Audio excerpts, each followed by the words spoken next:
ഓസ്ട്രേലിയയും സൗത്ത് ആഫ്രിക്കയും തമ്മിൽ നടക്കുന്ന 3 മത്സരങ്ങളടങ്ങിയ T20 പരമ്പരയിലെ ആദ്യ മത്സരത്തിൽ ഓസ്ട്രേലിയക്ക് 17 റൺസിന്റെ വിജയം.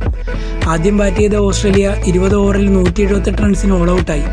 13 പന്തുകളിൽ നിന്നും 4 ഫോറുകളും 3 സിക്സുകളും ഉൾപ്പെടെ 35 റൺസെടുത്ത ക്യാമറൂൺ ഗ്രീൻ്റെയും 52 പന്തിൽ നിന്നും 4 ഫോറുകളും 8 സിക്സുകളും ഉൾപ്പെടെ 83 റൺസെടുത്ത ടീം ഡേവിഡിൻ്റെയും ബാറ്റിംഗാണ് ഓസ്ട്രേലിയയെ 178 റൺസിലെത്തിച്ചത്. 4 ഓവർ എറിഞ്ഞ കേന മഫാഗ 20 റൺസ് മാത്രം വിട്ടുകൊടുത്ത് ഓസ്ട്രേലിയയുടെ 4 വിക്കറ്റുകൾ എടുത്തു.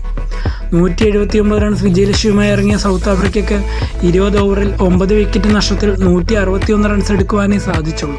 55 ബോളുകളിൽ നിന്നും 7 ഫോറുകളും 1 സിക്സും ഉൾപ്പെടെ 71 റൺസെടുത്ത റിയാൻ റിക്കൽട്ടണും 27 ബോളുകളിൽ നിന്നും 5 ഫോറുകൾ ഉൾപ്പെടെ 37 റൺസെടുത്ത ട്രിസ്റ്റൻ സ്റ്റബ്സും ചേർന്ന് പൊരുതി നോക്കിയെങ്കിലും ദക്ഷിണാഫ്രിക്കയ്ക്ക് വിജയിക്കാനായില്ല.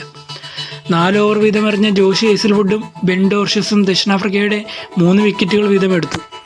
83 റൺസെടുത്ത ടീം ഡേവിഡാണ് പ്ലെയർ ഓഫ് ദി മാച്ച്.